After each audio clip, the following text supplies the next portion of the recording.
Good morning to all.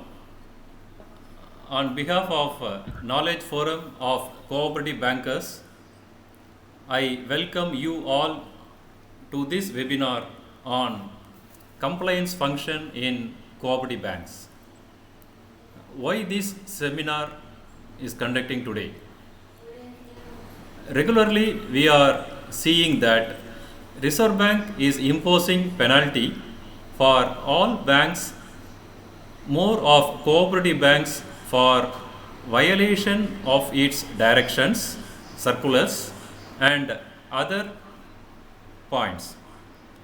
The main reason are lack of knowledge on the part of bankers on various conditions, poor monitoring at regional or head office level. To address the gap of lack of knowledge, we are arranging this webinar. Today, we have two great speakers on the subject. First, I introduce Madam Tirumati S. Vijayalakshmi, Chief General Manager, retired from NABARD. Madam needs no introduction to the rural cooperative bankers. Madam has rich and vast experience in NABARD and has very good knowledge on supervisory issues since she was working in Department of Supervision at NABARD head office. After the retirement, Madam is busy on various committees formed by Government of India and NABARD. Madam is now one of the consultants to Government of Kerala on suggesting measures to deepen and enhance Kerala Bank's participation in the development process of Kerala. Madam has already taken two sessions to our forum members on bank balance sheet analysis and risk management in cooperative banks. These sessions were well received by the cooperative banks at national level, and you can view these sessions in our YouTube channel called Knowledge Forum of Cooperative Bankers. Madam, we welcome you to this session. Next, I introduce Thiru M. Thandava Moorthy, Assistant General Manager, retired from NABARD. Sir has 36 years of experience in NABARD, out of which 12 years he served in Department of Supervision. Sir has rich knowledge in compliance aspects. He conducted inspections of state cooperative banks, DCCBs, and rural banks at all India level. He is very soft spoken and always helpful to the banks on compliance part. Sir, I welcome you to this webinar. Thank you all. Good morning to all. Nice to see around 55 people here. I didn't expect this many. This shows the importance of this particular topic. As Rajkumar already said, no. Now, if you see in the newspaper, regularly you see that every week you will find 4 or 5 cooperative banks being levied penalty. Earlier, it used to be mainly UCBs. But nowadays, we also find the rural cooperative banks, SCBs and DCCBs, being levied penalty for different kinds of violations. Now, the thing is, the violations have been there for quite some time. But now things are really have come under focus because RBI, around 3 years back, they enforcement was part of your Department of Supervision regulation. But now they hived it off as a separate department. And what they do is all the inspection reports of NABARD are sent to them. And what they've done is, as a one-time measure, they've taken all the circulars from us, the NABARD circulars, RBI circulars, everything we have handed over because I was the first single point of contact from NABARD with RBI Enforcement Department. And then what happens, when we point out the compliance, as you all know, I don't know how many of you are familiar with the inspection report of NABARD. Chapter 2 is on sections of the BR Act, RBI Act, then other acts are all, the compliance is listed there, whether compliant or not compliant. And they meticulously go through this, and wherever there is a violation, it is marked. They even call us up and ask us like for any clarification. And then finally, the process is on where there is a they talk to the bank, they have a meeting with the bank, and then they if the violation is confirmed, the what do you say, the penalty is levied. Now, apart from what action RBI is taken, now will Murthy, can you put this put the PPT on? I'll directly go into the PPT because it's not much of introduction, simply because it's a very very vast subject, and there are more than 50 slides, and so I don't want to take more time in giving you the background. Now, why do we need to have compliance? And compliance is very very important for banks, because we are the custodian of public money. All of us know that the depositors, section 22(3)(b), the interest of the depositors is the prime concern of the regulator, of government of India, of all of us. So there it is very important that compliance is 100%, mainly because the safety of the depositors' interest. Because the banking, as you all know, is the mobilization of deposits for the purpose of lending and investments. So we have to be very, very, vigilant, watchful, and the compliance here is mainly for what? You have to see that you have a very strict observance. That is, there should be, ideally speaking, no violation at all. Okay, and that is for what are the things which should not be violated. The violation should not be there for the legislative and also the statutory acts and bylaws, rules. So what happens is BR Act first, being banks, the compliance should be there for all the provisions of the BR Act which are applicable to the cooperative banks. Second, RBI Act, again, whichever other provisions which are applicable. Then you have your FEMA, KYC, AML, then you have the CIC, you have so many other acts. Apart from that, your state cooperative societies acts, rules, your own bylaws. And also when we come and sit in the bank, we also see whether your own circulars you have not violated. So what happens is it is simply to ensure that you are functioning within the framework of the what do you say, the various clauses applicable to you under different sets of acts. Now, it is very important that the deviations, it's not very easy to ensure 100% compliance, because it is not only the head office which is doing this. You have the branches, you have units at the remote corner which are dealing with it. In case of SCB, you have different branches. CCB also, you have the branches. And expecting compliance 100% may not be possible. So what we should do is, you also have to see that the compliances are, the deviations are promptly addressed and released. So we have a set of processes and procedures by which we can ensure that. That comes a little later. Finally, what is most important is, if you go to the RBI site and see, and if you also see, NABARD has issued two circulars, 2008, 2013. Then there are recently 2-3 circulars in which compliance is also covered. So this is where this compliance is the face of the organization. Compliance is the cornerstone of all the actions taken by the bank. Next slide, please. Now we are in a period of risk management. Everything is a risk: credit risk, operation risk, whatever you name. Now there is also a compliance risk. What do you mean by compliance risk? And if you see the compliance as such, the first what do you say, the documentation on it comes from the Basel committee. First was, I think, 2003, the second was in 2005. Okay, it says the risk of legal or regulatory sanctions. It can be the sanction from the regulator. It can be a material financial loss or loss to reputation a bank may suffer because you do not comply with the rules, regulations, and the code of conduct applicable to banking activities.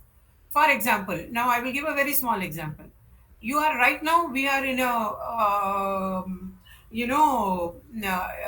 period where everything is technology driven, computer driven. Now, your cyber crime is a very, very serious threat.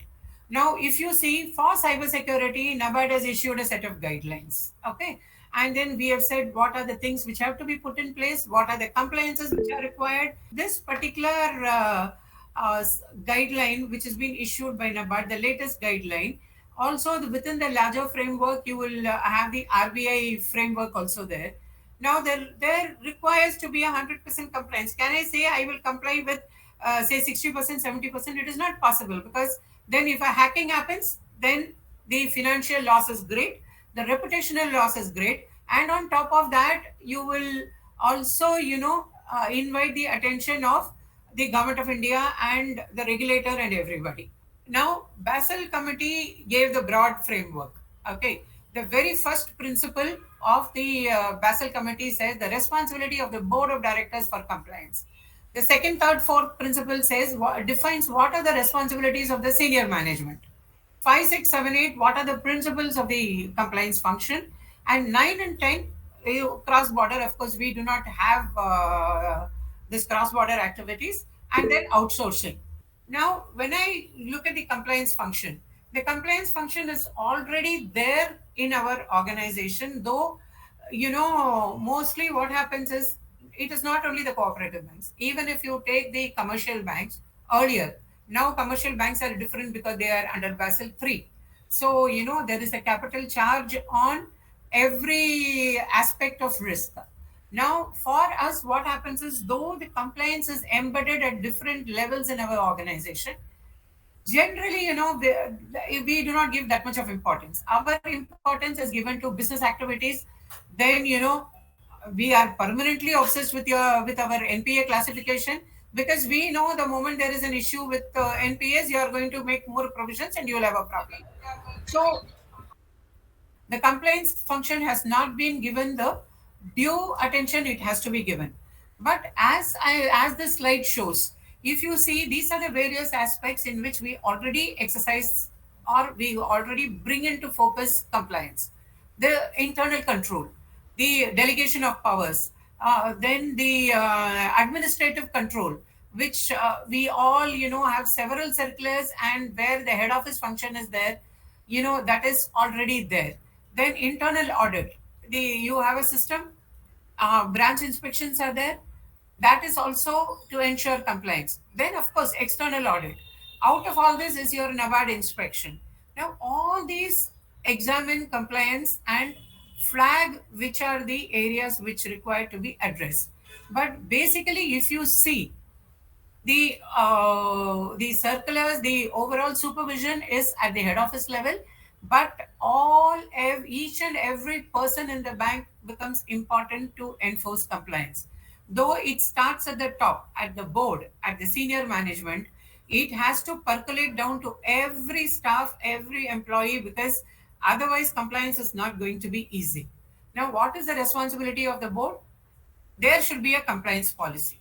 Okay, as you all know, in banking, for everything we require a policy. So there should be a compliance policy. The later slides will tell you what all is required to be incorporated in the compliance policy.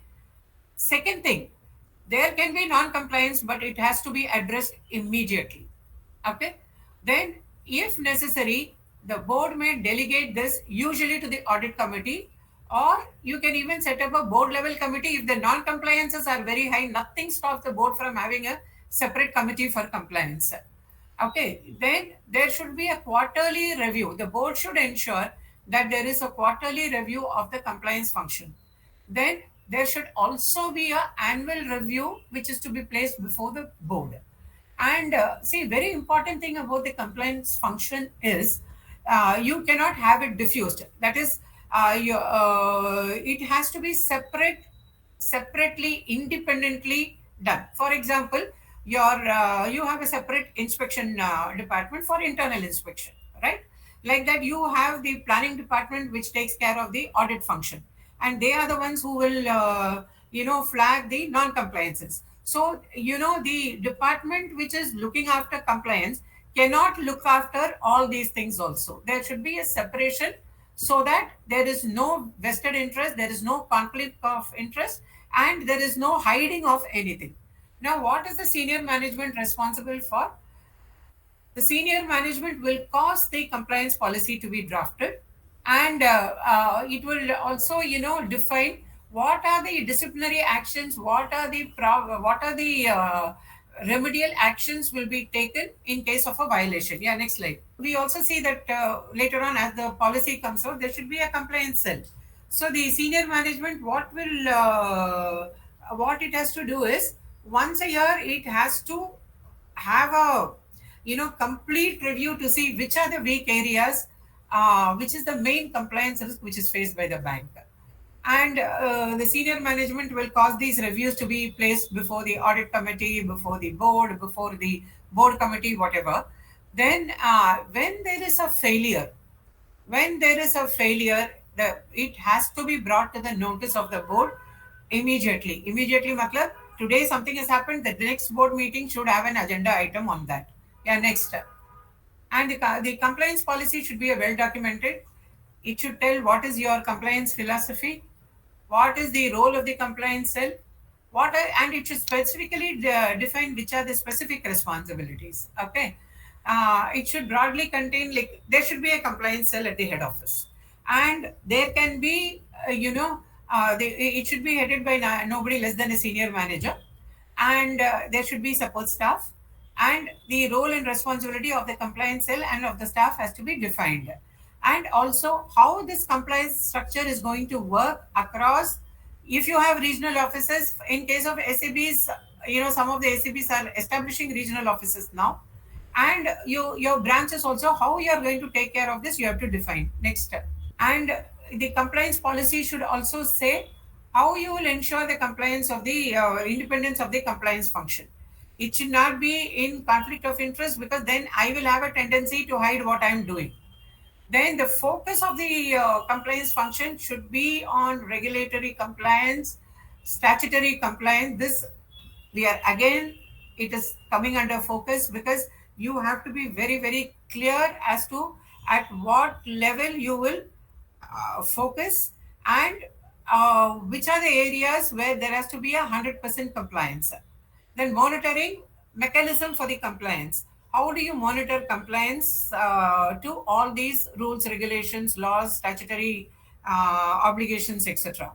Now, like how, if you see, there is a reporting requirement for NABARD, for RBI on all your compliances. For example, I think 2 or 3 years back, we asked for a matrix of policies from head office, where we listed out all the circulars we have issued, and covering all the areas, and then we told the banks only to tell whether you have complied with it or not. This was the starting of our compliance review. So like that, you also have to do, the banks also have to have a set of reporting requirement to ensure that the compliance is 100%. Then when you are having a compliance cell, the compliance cell should have an access to all documents across the organization, across different departments. Then the compliance cell is headed by a compliance officer. So the chief compliance officer and the heads of other functional departments, that relationship should be defined, and audit and compliance should be kept separate. And also, the approval process. Frankly speaking, if you see the, you can also see the FAQs in RBI website. It very clearly says that the compliance function should be diffused through all your business units also. Okay, that's how the approval process for all new processes and products by the compliance cell department prior to the introduction is very important. Okay, and also the compliance department or the cell should have the free right to disclose all its findings and views to the senior management, board, audit committee, or committee of the board. Now, what is the organizational structure? As I said, there will be one in head office, then senior manager or GM, and that will coordinate all the identification and management of bank's compliance risk. And the compliance officer will report to the senior management, but also has the right to report directly to the board also. appointment of a compliance officer is very important, and his transfer, his removal, it will be only with the approval of the board. This is one of the thing of maintaining the independence. The compliance officer should be the nodal point of contact. Staff should focus only on compliance matters, and it should be independent and sufficiently resourced. Okay, there is a compliance program. This is based on NABARD 2013 circular. I would request all of you to go through the NABARD circular 2013, where they have listed out the processes, the procedures, the programs, everything. Okay. So here the compliance program, mainly annual review, which will list out what are all the compliance failures, what are the major regulatory guidelines issued during the preceding year, what steps has been taken, and the scope of the compliance procedures and processes. Yeah, next step. And also what systems you are setting up. Okay, like for example, I will not touch on NPS because all of you know how things go on. Like even your investment function, there is a, for your dealer there is a your investment policy defined that say this every dealer has a can go up to the delegation says 10 crores he can place an order. In case he has placed an order and the cost has come to 11 crores. Now this is a violation of your guideline. Now, what you will do, you will have to immediately point out and also tell what steps you will take to avoid this in future. Probably your software, when it's trying to do, can bring out an alert saying you're exceeding your delegation of power. So something like this, what is the system, internal system you develop? We should know. Then also, compliance with fair practices code that comes as part of our review also. And very important, very, very important, and which is a very big, what do you say, a gap in most of the banks, is the compliance which you submit. When you submit compliance to NABARD inspection, we always find out, and I was in Chennai office.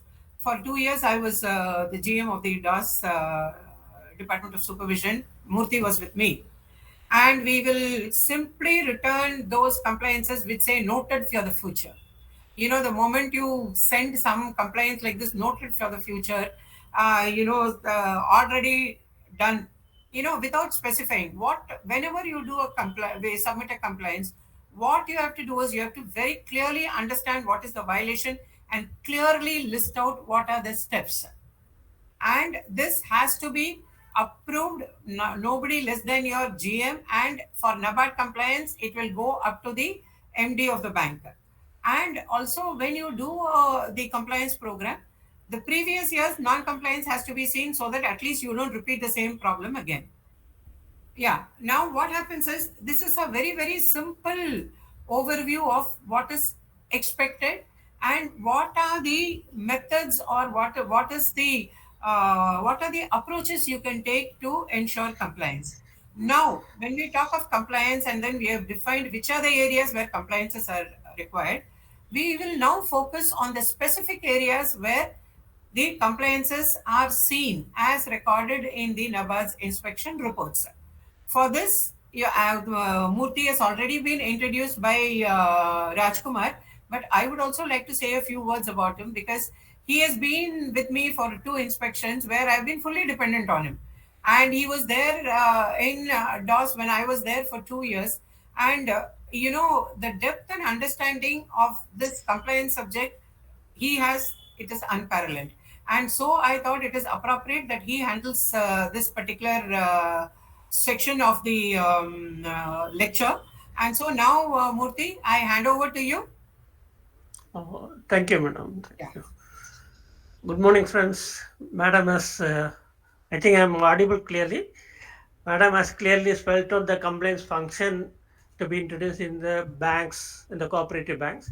Now we will discuss the various compliance function areas, specifically where compliance is required. See, the major area is the statutory compliance because all banks are required to comply with the statutes and all statutes, acts, bylaws, as Madam has already told. Then the regulatory compliance, the regulations issued by the RBI, the regulator, and your own internal regulatory framework, as well as by RCS. So we will cover the statutory It's a major area where fines are being penalty is being made by RBI. So we'll concentrate on statutory complaints. Statutory, the basics main statute for all banks is the Banking Regulation Act, and the other acts are the State Cooperative Societies Act, because it is different for different banks. We will not discuss it here. Then Reserve Bank of India Act, the major provisions we will discuss, and the other legal frameworks like PMLA, CIC Act, IT Act, Surface Act, everything. But once we cover the Banking Regulation Act fully, I think your more complaints will be taken care of. And we will be discussing some instructions by NABARD also, which will take care of all the complaints. If you are ensuring all this, there won't be any chance of you getting penalized. So, Banking Regulation Act, we'll just see a overview, but we'll concentrate on important sections. Banking Regulation Act was introduced in 1949 as Banking Companies Act, and it was amended in 1966 as Banking Regulation Act. And in the earlier period, it was till 1966, it was not extended to cooperative banks. In 1966, Section 56 was introduced, and it was extended to the cooperatives also. So from 19 till 1966, RCS was the only regulator supervisor of the banking of the cooperative societies.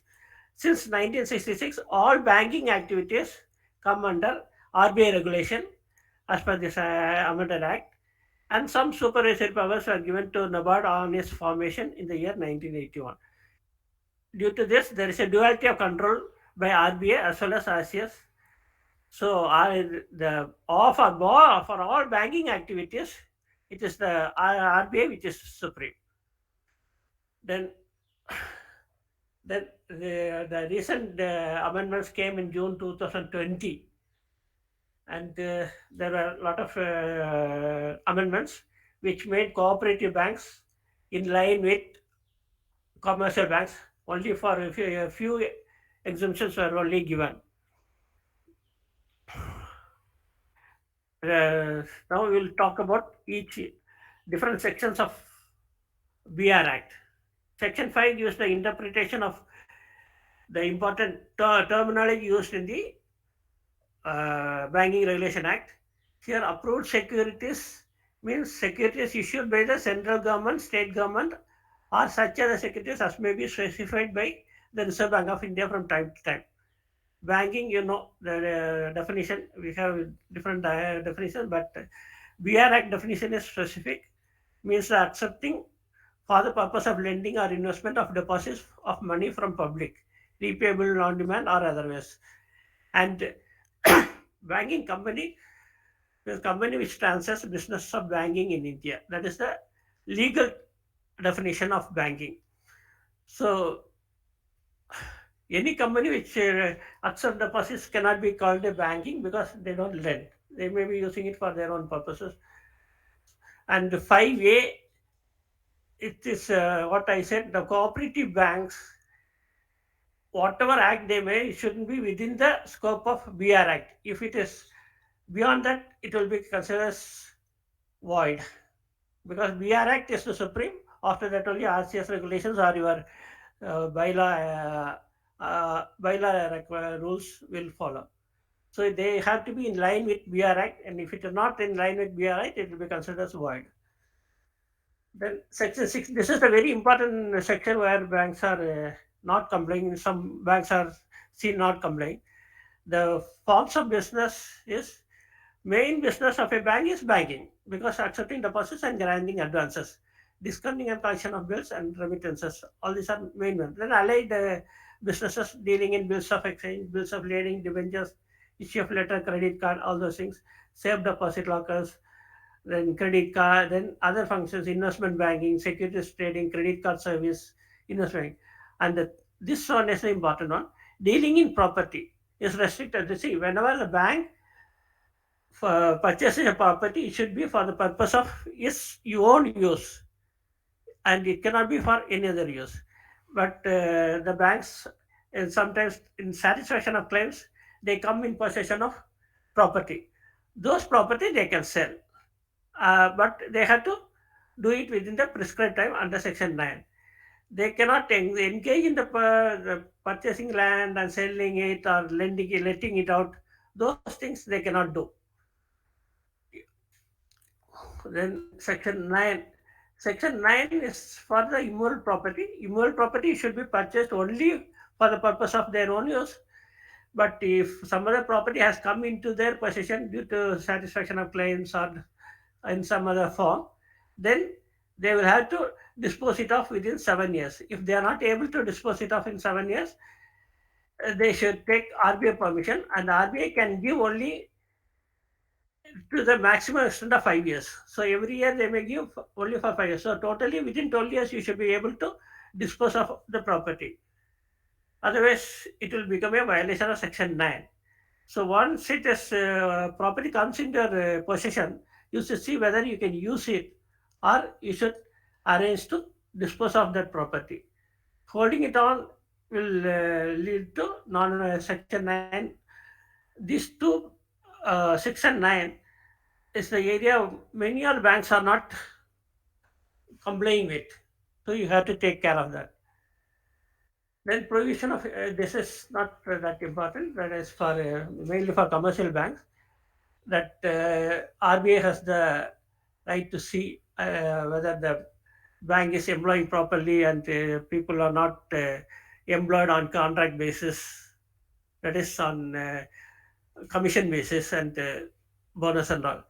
Then here also RBI has been given some leverage to exempt cooperative banks, because cooperative banks are coming into the commercial bank line only recently. So some exemptions RBI can give. Then the appointment of managing directors, all these restrictions RBI can give exempt. So this for compliance purpose it is not that important. Then Section 11. This Section 11, as you all must be knowing, that for scheduled banks it is 42(6)(a)(1). For non-scheduled banks, for licensing purposes, this is the basic thing that the bank should have a paid-up capital and reserves. The real and exchangeable value of paid-up capital and reserves should be minimum of 1 lakh. So how we calculate the real and exchangeable value of that paid-up capital and reserves, you all know, but I will just briefly tell you. Paid-up capital and reserves, book value you get from the balance sheet. But real or exchangeable value, then we will have to see what is the erosion in the assets in the form of accumulated losses or a shortfall in provisions, and if any intangible assets we will not get back. So they all should not be considered for real or exchangeable value. So reduce that paid-up capital and reserves with this accumulated losses provisions, short provisions, and intangible assets, you get a real or exchangeable value, which should be minimum of 1 lakh for non-scheduled banks and 5 lakhs for scheduled banks. Then provision and for floating charge on assets. The bank cannot give any loan on the creating floating charge on its own assets. So bank cannot create a floating charge on its own assets. But if it is in the interest of the depositors, Reserve Bank can allow creating floating charges. Then restrictions on payment of dividend. See, even though BR Act has said that the bank should have made sufficient provisions and met all its expenses, then he can pay dividend and it does not affect the future present and future depositors. They can give dividend, but NABARD has issued specific circulars so that cooperatives are well guided in distributing dividend, and these are the major governance on which dividend can be issued. The bank should have a minimum of 9% of CRAR. That is basic minimum, everybody knows. The net NPA should not exceed 5% of net loans and advances for the previous year. And the bank should have complied with CRR SLR. Then provisions of impaired assets, that is there in the BR Act itself. where they should have made full provisions for the impaired assets and also for payment of income tax, provision for employee benefits like pension liability, gratuity liability, then all other leave encashment, whatever actual violations have been done, they have been provided for. Income tax has been fully paid. After ensuring all this, and if the bank doesn't have accumulated losses, then after making statutory provisions such as making a provision that appropriation for reserve fund, your other funds specified in your bylaws, then you can make dividend. If balance is penny, then you can make dividend. Otherwise, you cannot make distribute dividend. Then the next important section is section 18, cash reserve, CRR. Now it is presently 4.5% of the DTA. So all non-scheduled banks, that is DCCBs and all non-scheduled banks, they come under section 18 and scheduled banks under section 42. The non-scheduled banks, they have to keep in the form of cash reserve with itself or in the net balance in current account with public sector banks or SCCB of the state concerned. You are saying some state DCCBs are having current account with another SCB, so that kind of amount may not be considered for CRR reserve. So CRR should be cash reserve with itself or public sector banks, and that is very specific. And it is for presently it is 4.5% of its demand and time liabilities as on the last Friday of second preceding fortnight. And next is here also we have seen lot of violations, that section 19, because section 19 specifically says you can hold no cooperative bank shall hold shares in any other cooperative society except for such extent subject to such conditions as may be specified by RBI.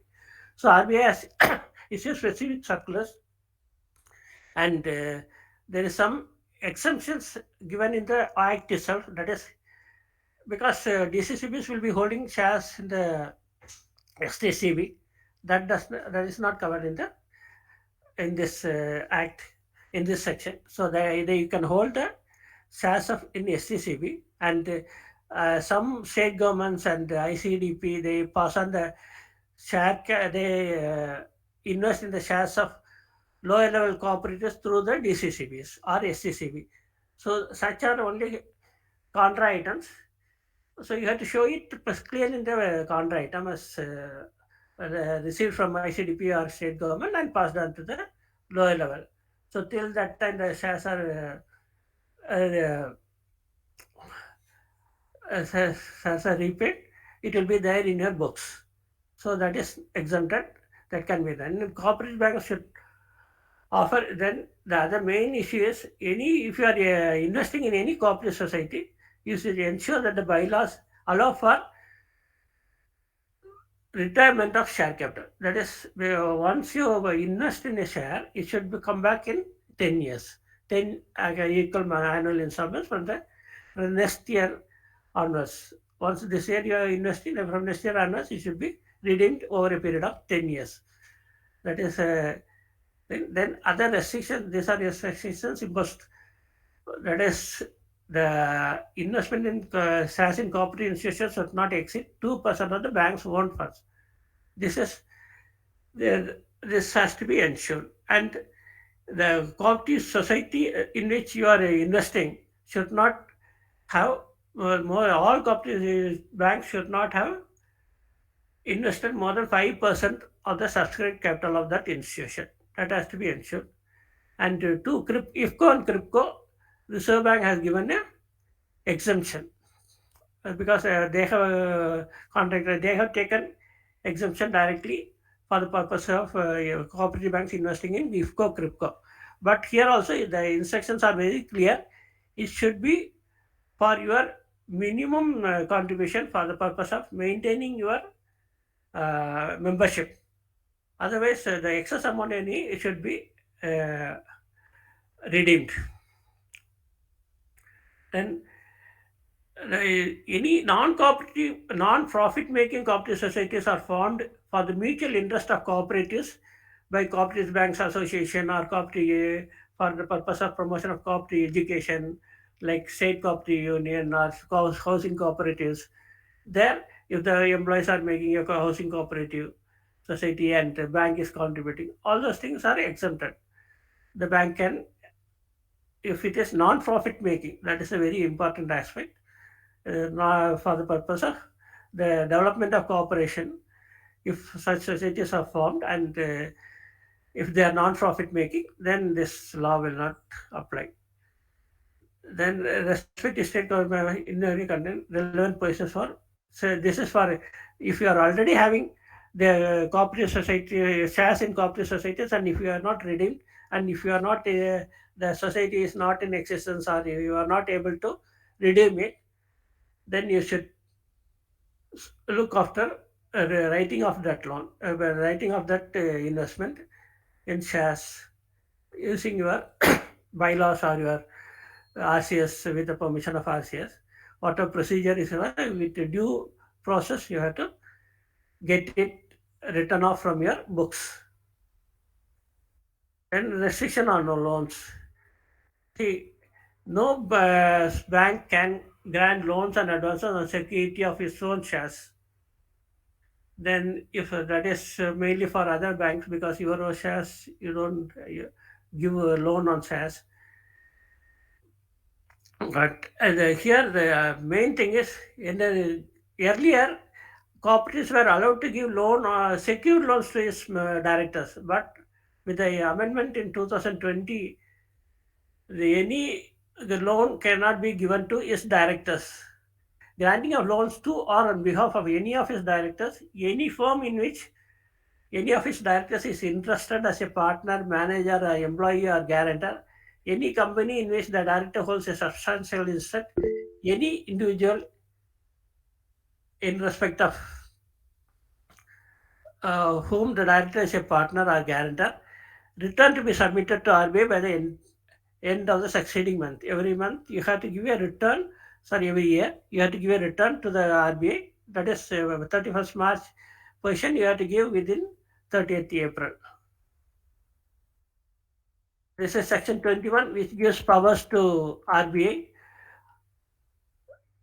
See, to issue directions to the banks on control for controlling advances.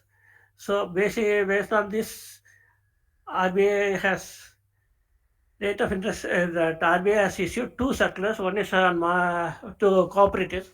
One is the interest rate on deposits, and the other is recently the framework for compromise settlements and technical write-offs. We have to ensure that the banks do not write off or make compromise settlements, violating the directions given by instructions given by RBI. And interest rate on deposits, as you know, will also be covering is in 35A also. That what are the conditions? Interest rate when you are giving, interest rate should be common to all public deposits. When it is the exemption is only when it is a bulk deposit exceeding rupees 15 lakh, and uh, if the deposit is of same tenor and same the date of opening and amount, then it cannot the interest rate cannot vary. That is for all public it should be same except for staff and senior citizens, which is already there. Then we will discuss it in 35A also. Then licensing. This is the licensing procedure followed by RBI. It was for the purpose of licensing all the banks. 2011 it was given, but with concessions, all banks were licensed. But as on date, it should be it is strictly followed. You have to, for granting license, these are the main issues. CRAR should be more than 9%. That is always there. Bank is in a position to pay its present and future depositors in full as their claim accrue. This is decided by the inspectors. So what we see for deciding this is whether the bank is having profitability bank is complying with CRI SLR norms, bank is having positive net worth, then bank's governance, there is no governance problems in the bank, the internal checks and control systems are satisfactory, and NPA is not high. That is, presently we are seeing 15% gross NPA and 10% net NPA, and it is not increasing. All those things we see. The affairs of the bank are not conducted to be in a dirty manner. Management will not function in a manner prejudicial. Banks are adequately capital structure and earning prospects. Public interest will be served if the licenses continue. All these things we see, and we recommend to RBI. Based on our recommendation, licenses continue. Then section 22(3)(b), that is the how 22(3)(b), same thing, that is the how the affairs are conducted. It should not be detrimental to the interests of his present and future depositors. What we are seeing is compliance with section 11, that is the net worth is more than 1 lakh, then 22(3)(a), that is you are in a position to pay your present future depositors. Then 42(6)(a)(1) for scheduled banks, which is 5 lakhs. Then CRAR as prescribed by RBI for cooperative banks, it is presently 9%. Then no default in CRR SLR. Then gross NPA not exceeding 15% and net NPA 10%. Profit for last year, 2 years, no accumulated losses. Then internet checks and control, no major frauds have happened. No major fraud. Now we are taking 1 crore as the major fraud. No governance issues. Then restriction on opening new and transfer, that is for opening new branches without RBI permission. No bank can open a new place of business in India. Even now this is extended to cooperatives also. So for opening any new branch, the cooperatives have to take RBI permission, and they have to approach RBI through NABARD, and we will be recommending if based on your business parameters and your whether opening that branch in such a will not affect the business of the bank, and whether the branch will be in a position to uh, break even within 1 or 2 years. All those things we see and recommend, but there's an exemption only for opening temporary place of business like conference, exhibition, fair, mela, all those things you can for temporary places of business you can always do, but branch if it is open it should be with RBI permission only.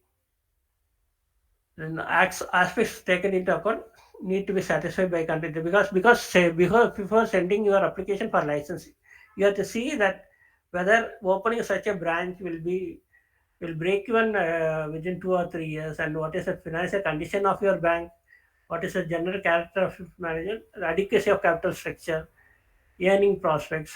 See, when the management, you see, when last year's inspection report, if you see what is we used to send a ratings to your senior management, where they can verify what kind of comments we have given in that rating you were given. All those things you have to see, and then only apply for a license. Without seeing that, if you apply, there's no use. Earlier, it was the RRBs and SCCB branches were asked to send forward applications to RBI through NABARD. Now, DCCBs are also required to submit their applications through NABARD to RBI for branch licensing. Then these are the criteria basically followed by based on RBI circular. CAR should not be less than 9%. There should not be any default because in CRSLR, net NPA should not exceed 5% of the net loans and advances. The bank should have track record of regulatory compliance, and no monetary penalty should have been imposed on the bank for violation of RBI directives guidelines during the last 2 financial years. If you satisfy all these conditions, you can apply for license. Then next is the section 24 SLR. In addition to CRR, you have to maintain statutory liquidity issue because any banker will be knowing that. And what are counted for this SLR purposes? Cash in excess of required CRR. Here I would like to tell you, ACS fund, if you are not invested in anywhere, that will be reduced from your cash reserve. So the balance after ACSF and your cash reserves here are, then only the balance cash only will be counted for SLR purposes. And if you have the bank holds gold, generally corporations do not hold gold, then encumbered approved securities. Approved security we have already defined. Unencumbered approved securities only will be counted for SLR purposes, and securities in which trustee can invest under Class 20 of Indian Trust Act. What are securities come under trustee, that Indian Trust Act, that will be counted for SLR purposes. Amount shall not at close of business on India be less than the percentage as specified by RBI of the total detail in India as on the last Friday of the second preceding fortnight. Then comes, this is the major area where banks are being fined recently. So we will see it in detail. If first section 26. Section 26, there was a form to be submitted to RBI at the end of every calendar year. This was there even before the DEA Fund, but after formation DEA Fund, even though they have introduced other forms, this form has not been disposed of. So you have to regularly send this section 26 form to RBI on a regular basis every year. That is as on 31st December. In the next in the January, before the January 31st, you have to send this return. Any delay, one thing, and accuracy will be considered as violation, because accuracy also you have to see, and there should not be any delay also. Next is section 26A, that DEA Fund. DEA Fund was introduced in 2014, as you all know, but there are first thing is you have to see all the amounts lying unclaimed deposits should be passed on to RBI within 3 months, and that you have to calculate the amounts which have matured and lying with you properly, because some banks, they don't see the sundry creditors.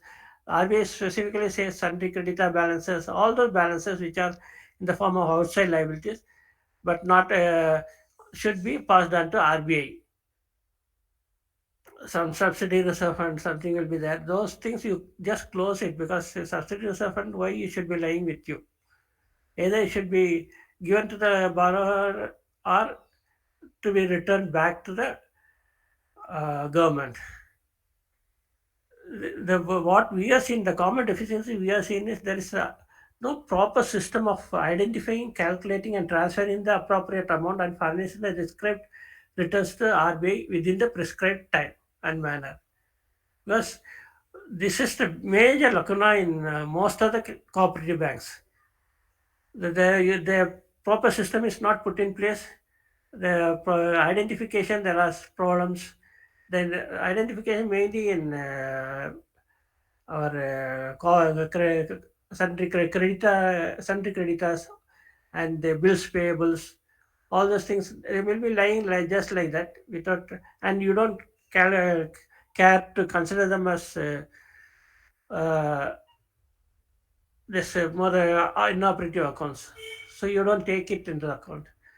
That you have to see that. Then calculating and transferring the appropriate amount and financing the prescribed returns to RBI within the prescribed time and manner. The customized details, amount transfer, calculation of interest, etc., required as per guidelines are not verified by the concurrent auditor, because before sending, these things have to be verified by the concurrent auditor, and he has to get the certificate that this is the correct amount and it should be passed on to RBI. Then you have to give an annual certificate that we have properly compiled the amount, and statutory auditors should certify that, and it should be forwarded to RBI. Then proper, that is financial statements and notes and disclosures. RBI has issued recently a clear circular, and this forms part of the disclosures, and it should be given in the notes and disclosures as one of the main items in notes and disclosures, and should be, the amount should be shown in a balance sheet as below the line item, uh, as a contingent liability, that amount given to passed on to RBI as DEA Fund. It should be shown in a balance sheet as well as on notes and disclosures. And there should be a single contact point person, and it should be for not only for RBI and NABARD purposes, it is for even public. So, and this person should be, once he retires or is transferred, new person is identified, then it should be intimated to RBI and NABARD. The amounts are not transferred in full as required by citing bank's financial position. Display of such accounts in the website of the bank. So all such accounts should be, see, you can just see, show the number and amount or something like that, but name, you need not disclose the name, or but it should be in the website of your bank, it should be disclosed. Because we are insisting on so much on section 26 and 26A, because we have seen lot of non-compliance with these provisions, and most of the banks are being punished recently also. Then comes section 27. Section 27 is the monthly returns to be submitted to RBI and to NABARD. The section 27 gives the returns I am covering separately. All returns you are submitted to RBI is to be submitted to NABARD also. And form number 9 is the assets and liabilities is covered on. Then section 29, preparation of balance sheet. Now for all there's a uniform format. Earlier it was different for cooperatives and for others. Now it is a uniform format from 23. You can follow the form A and form B prescribed. And RBI has issued a clear circular with form A, form E, and notes on disclosures, everything. That the circular you follow, and you issue that the balance sheet should be prepared on those lines, and it should be duly audited, duly audited by a qualified auditor, that is CCA. Then section 31, these balance accounts and balances should be published in for public notice. For all your stakeholders should know your balance sheet, profit and loss account, all those things it should be known to everybody. And you should furnish a return to Reserve Bank of India and NABARD. That audit report should be submitted within 3 months from the end of the period for to which they refer. That is once 31st March 2023 is over, then by 30th June, the report should reach RBI and NABARD along with the public newspaper paper in which it is published. Then comes the section 35. The 35 gives powers to RBI, though NABARD inspects under section 35(6), which gives all powers under this section is extended to NABARD also for in respect of RRBs and cooperatives. And 35(1)(a) is the scrutiny of affairs, that is RBI can inspect anytime. Even though NABARD is inspecting, RBI has the powers to inspect if it so requires. But since NABARD is inspecting, they do not poke into that. That is then 35(1)(a). Then 35(2) is every director or officer should produce, and whatever books or accounts or documents in their custody in respect of the bank should be submitted to the inspecting officer if he requests. Then any person making an inspection may examine on oath any director or other officer of the banking company in relation to his, because if we take on oath, then you are responsible for that. So any inspector, they can examine any officer or a director on oath, and whatever you submit is final, and you are responsible for that. Then power to the 35A, this is the vast powers given under this. In the interest of public, RBI can issue uh, any directions to the all banks, and that should be in the interest of the banking policy, prevent affairs being conducted in a manner not detrimental to the interest of the deposit. To prevent that, they can issue directions, then secure proper management of any banking company. RBI may issue directions, and the banking company is bound to comply with such directions. The major directions issued by RBI using these powers is IROC norms, then master directions on KYC. This direction is issued in 2016, and every year it is updated. Then master directions on interest rate on deposits. See, IROC norms, that is the NPA norms, I think we'll know because it will take a full session to if we talk on that. I think you will all know that. But it is important that you ensure a system generation of NPS and NPA norms are strictly followed.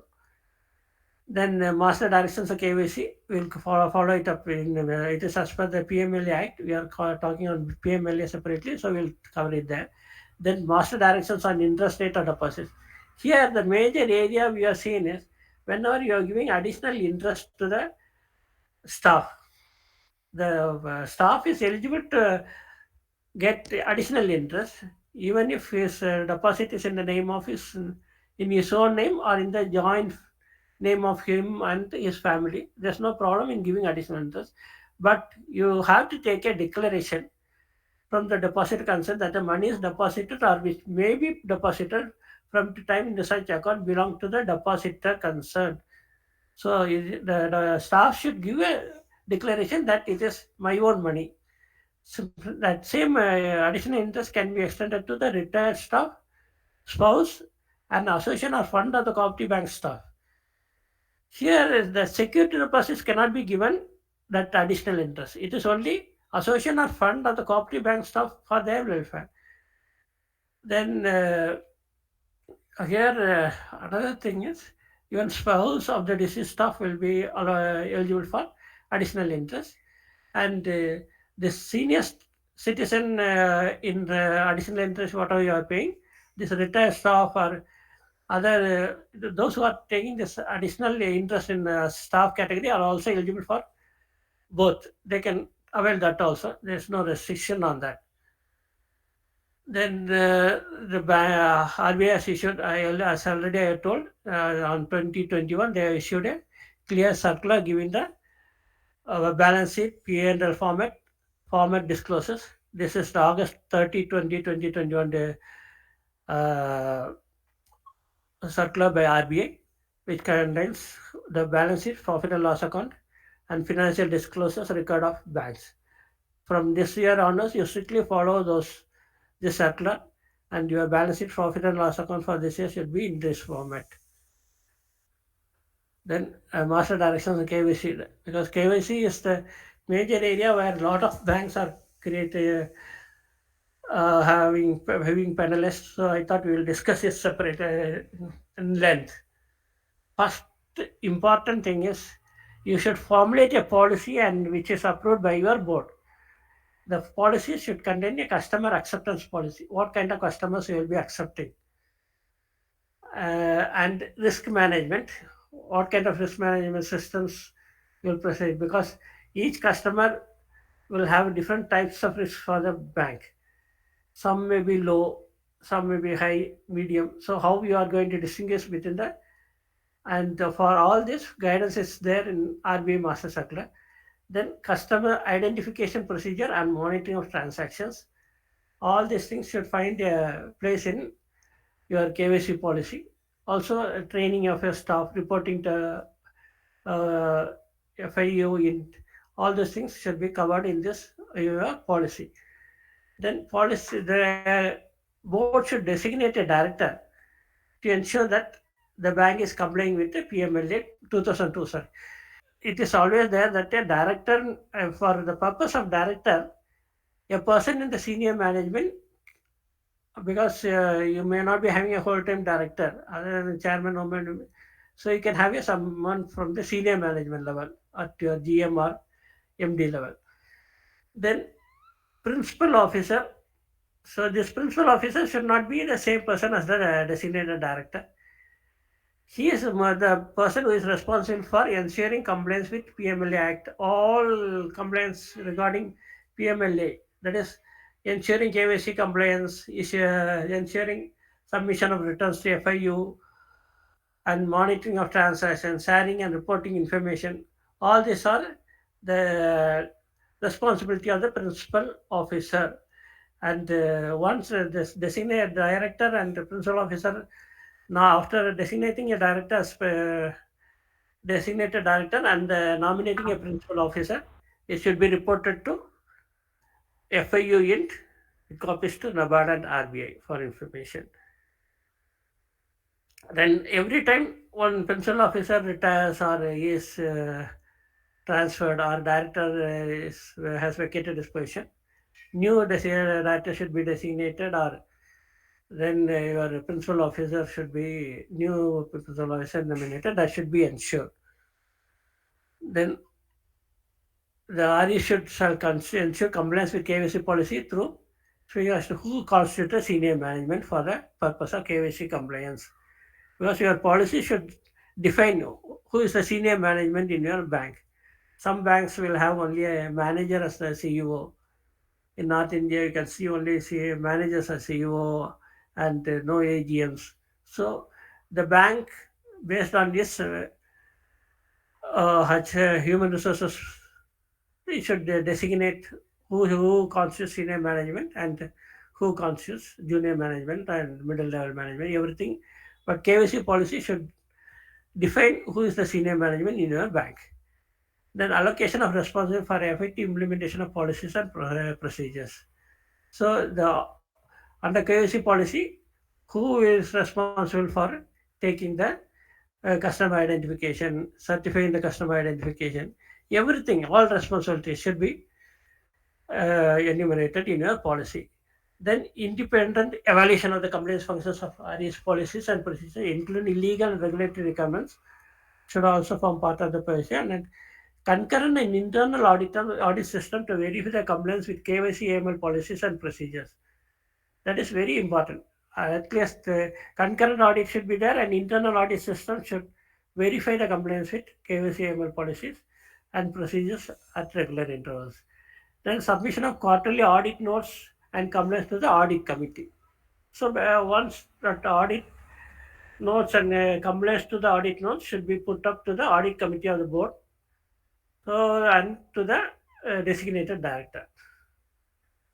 Then directions issued by RBI, and the same thing in terms of Rule 91A, PML rules that all once you capture KYC records and upload onto CKYCR within 10 days of commencement of account-based relationship. This is also one of the major covenants which are not strictly followed. Once you register with CERSAI, then you can central KYC register. You have to, once the account is opened, within 10 days, the account data should be loaded on CKYCR. Now that has been extended to legal entities also. So in all accounts open, you should register it with the CKYC register. Then for self-help groups, there is some leeway because customer due diligence should be done only for the, not for all the members, only for the functionaries like secretary, treasurer, office bearers. Other self will suffice if it is self-help group is not taking loans. But once your credit linking suggests, then you have to take KYC for all the members of the SHG. Then these are the major governance in BR Act. Once the presentation is over, we'll discuss in detail with your doubts. Then RBI Act. RBI Act was enacted in 1934, and once you are scheduled, you come under this act also. This is for issuing bank notes, then ensuring stability of the monetary system, to operate effectively nation's currency and credit system. RBI Act was enacted. The Act does not deal with regulation of the banking system. The banking system regulation is through BR Act only. This is only for RBI, and here once you are scheduled, you come under section 42, which relates to CRI maintenance and your scheduling governance. Then cash reserve, section 42, 1, cash reserve scheduled banks to be kept. That is section 18 for other banks, section 42. 1. Then 42, 2, RBI prescribes various returns for scheduled banks. The amount of detail similar to section 18. Then 42, 6 is the second schedule. Here, the regulations by the Act prescribes the various requirements for scheduling a bank. It should have a paid up capital of 5 lakhs and it should not be run in a manner detrimental to the interest of the depositors. Is a state covered bank or an institution notified by the settlement in this behalf? All these three conditions are compliant, then if it's a state covered bank or commercial banks is there, or state cooperative bank, or this all this. Then exclusion from second schedule. See, once you are scheduled, then you can be excluded also if you don't comply with any of the schedule requirements. The bank itself, if it asks for a non-scheduling status, it can apply for certain deschedule, and if it is not working in the interest of the depositors, then its schedule can be descheduled. And for exemption, grant of exemption, it is again RBI's prerogative. They can give exemption from descheduling for a but this is not for DCCBs, it's for mainly SCB, scheduled SCBs. This is about BR Act and RBI Act. Now we will go to the returns to be submitted, because it is under section 27. We are very clear, if you find a delay in submission of any of the returns, or there's any inaccuracies are found, it can be considered as non-compliance with the section 27 or concerned sections, or like section 26, and you can be punished. So for submission of returns, you have to be very careful. All statutory returns should be submitted in time, and the accuracy of data should be maintained. What are the returns to be submitted? I have listed out a few. You can just see. Statutory returns, section 9, non-banking assets return. Whatever non-banking assets as on 31st March, you have to submit to RBI within 1 month. That is by April 30th, you have to submit section 9 return. Then section 18 return, that is form 1, assets and liabilities and detailed data. Then section 18, holding of shares in other cooperatives, that DCCB and CCB has to submit. Section 20, you have to submit form 2, that is any loans given to directors. Earlier, you might have given secured loans. Those loans should be recovered, and whatever is there, it has to be reported to RBI in form 2. Then section 23, form 6, opening of new branches. Then section 24, that is SLR data, form 8 for RBs and form 7 for DCCBs and SCCB.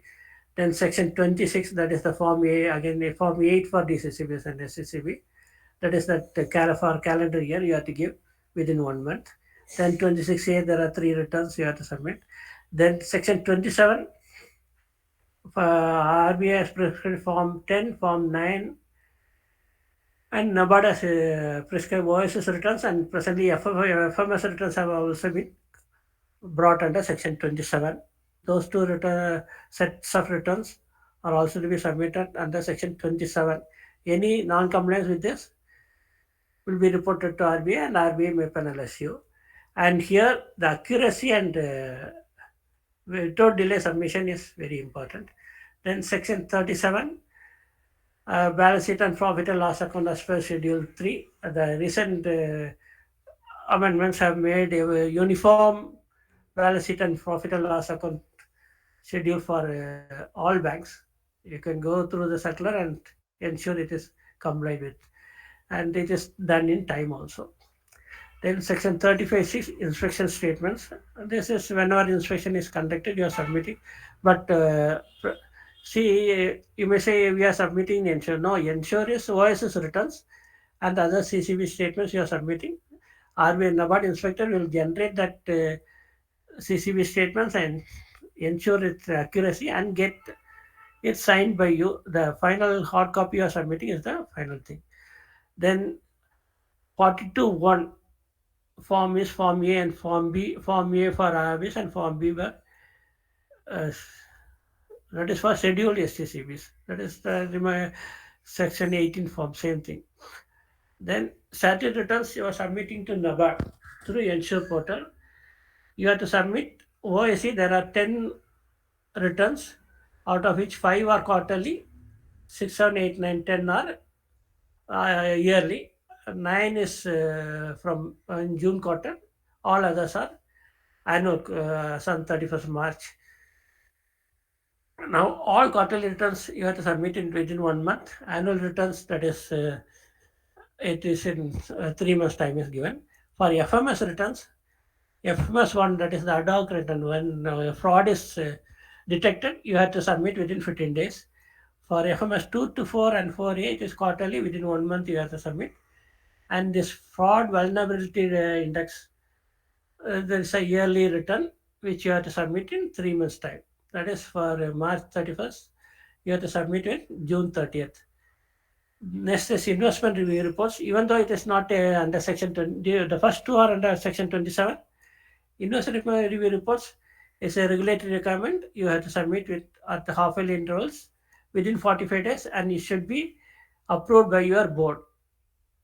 Then KYC AML consolidated return. This is a quarterly return. It has to be submitted within 15 days. See, once you are sure of submitting a KYC consolidated return, if you can comply with all the covenants given in that return, then you are sure you are compliant with KYC AML. So, and accuracy is very important for your own benefit as well as for ensuring your compliance with KYC and AML. Then the matrix of policies, which Madam has said, this is a half-yearly return now. Within 15 days, you have to submit. Earlier, we had taken on random ad hoc basis. Now it is a half-yearly return. You have to submit within 15 days. There are 24 major covenants. Within that, there are subdivisions. It is on KYC implementation. Once this return, if you are able to put yes in all the sections, then your bank is complying with all the requirements of Banking Regulation Act, PML Act, every act it is complying with. So you go through this statement, you ensure that, especially the compliance function person should have a copy of this statement in this table and see where they are lacking and comply with all the, then you will be complying with, nobody can question your compliance with any regulations. This is a detailed statement. Every half year you have to submit. I think it will help you in ensuring compliance with your the major items they are asked is KYC implementation. Within that, whether you have a KYC policy, whether you have a designated data, whether you are a principal officer, whether you are submitting CTR in time, whether you are ensuring KYC compliance at all levels, all these things are there. Then investment guidelines, here also investment policy is there, committee is there, how committee has met, all those details in detail it is there. Then audit committee, risk management system, whether there's a risk management policy, whether there's a risk management committee is there. All those details are. If you can ensure these things, then your bank is fully complying with all requirements. Then there is asset liability management, whether there's ALCO policy, ALCO is functioning properly, whether you're submitting returns to NABARD and IRS, and all those things. Fraud prevention and management, vigilance cell, membership of CICs, migration audit and IS audit, whether they have been completed. Then whether it is this IS audit you have to do every year before your statutory audit, and the copy of the audit IS audit report should be made available to the statutory auditor so that he can incorporate and see also the compliance, whether the bank is complying all the points pointed out by the IS audit. Then there is a compliance and grievance redressal mechanism. RBI has also issued a specific circular on grievance redressal mechanism. We are for subsequently we are covering that. Then compliance with IRAC norms, then system generation of NPAs, compliance function, then compliance with inspection findings of NABARD, quality and timeless. Whenever there is an inspection report by NABARD, it should be ensured that you submit a good quality complaints which should be acceptable to the NABARD, and it should be within the time prescribed. And also you ensure that whatever observations are issued by NABARD are circulated to all the branches, not only to the specific branch where the deficiency has been pointed out. It should be circulated to all the branches, because this year we see is one deficiency in one branch. It should not continue in some other branch because we are corrected in that branch. No, it's not like that. It should be covered in all the branches. It should be ensured that it is distributed to all bank, and it is quality. They are complying with all the branches are complying with the quality of the deficiencies complaint. Then cyber security, then balance sheet disclosures, CRA requirement, all these things are there. Then implementation of DE Fund scheme by 2014. Then guidelines on fit and proper criteria. Then inclusion of net credit balances, inter-branch adjustment account. See, inter-branch adjustment account, NABARD has issued a specific circular. Whenever there is more than 5 years of pending credit balances should be removed from inter-branch adjustment accounts, and they should be held separately in a blocked account, and it should be considered for detailed purposes. The balance only, it should be in the inter-branch adjustment account, and the net credit balance should be used for counted for DTL. If it's a net debit balance, then more than 6 months any net debit balances, it should be fully provided. Then CERSAI, you have to file that filing of security interest. It should be ensured. Then WinFra, then cash availability in ATMs, then managing risk in and outsourcing of financial services. Then the other returns are ALM. You have that IRS and liquidity statement, quarterly, 2 months. Then cyber security 01, that is a VIX, vulnerability index. Then the other is CS2. They are both are half-yearly returns. You have to submit in 30 days. Then CMA1, your quarterly return within 15 days you have to submit. Then cash transaction report for your FIU-IND, you have to submit this. Under PMLA Act, you have to submit cash transaction report, which is a compulsory every month. Every quarter you have to submit. STR is if any incident occurs, then you have to submit. CCTR also same. If any, then non-profit organization transaction report. If you have any non-profit NGO accounts with you, then you will have to report it. But if it is not there, you can give a nil report also. But if any NGO account is there with you, then you will have to submit to FIU on the transactions of that. Then again, I think we have covered all these things. RBI started Master Directions in 2016. That Master Directions every year is consolidating giving. The process of issuing Master Directions, one Master every year on a subject. Any change in regulation or policy in between is given in the form of circulars and press releases. Then CIC Act. CIC Act gives powers to RBI under Section 11(1) of the Act, and Reserve Bank of India, using those powers, has issued 2 directions. One is all banks should have membership in all the 4 credit information companies, and their credit information should be provided to all the 4 CICs.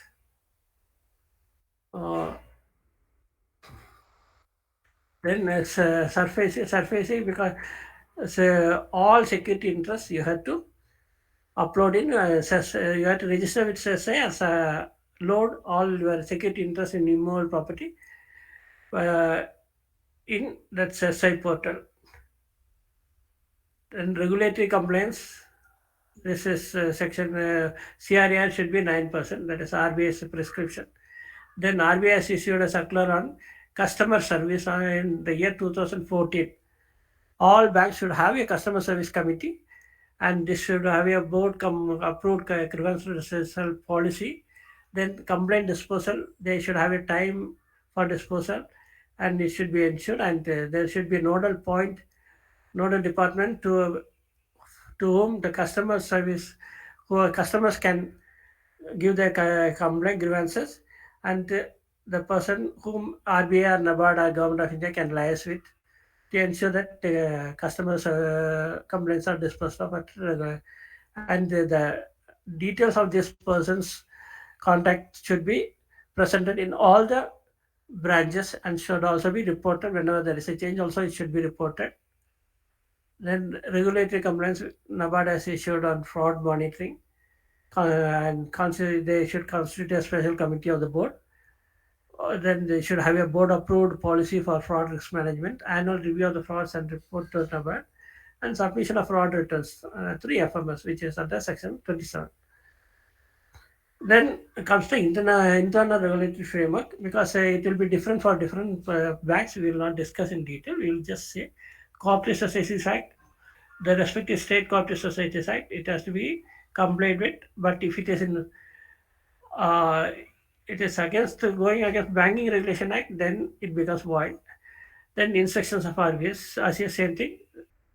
Then internal rules and regulations, because whatever internal rules and regulations policies you are using, you should ensure it is not issuing circulars to the banks.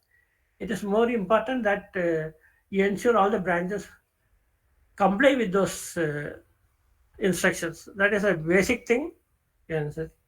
And I think I have made myself clear. Thank you, everybody. Thank you, Rajkumar. Thank you, madam. Thank you, friends, for listening to me.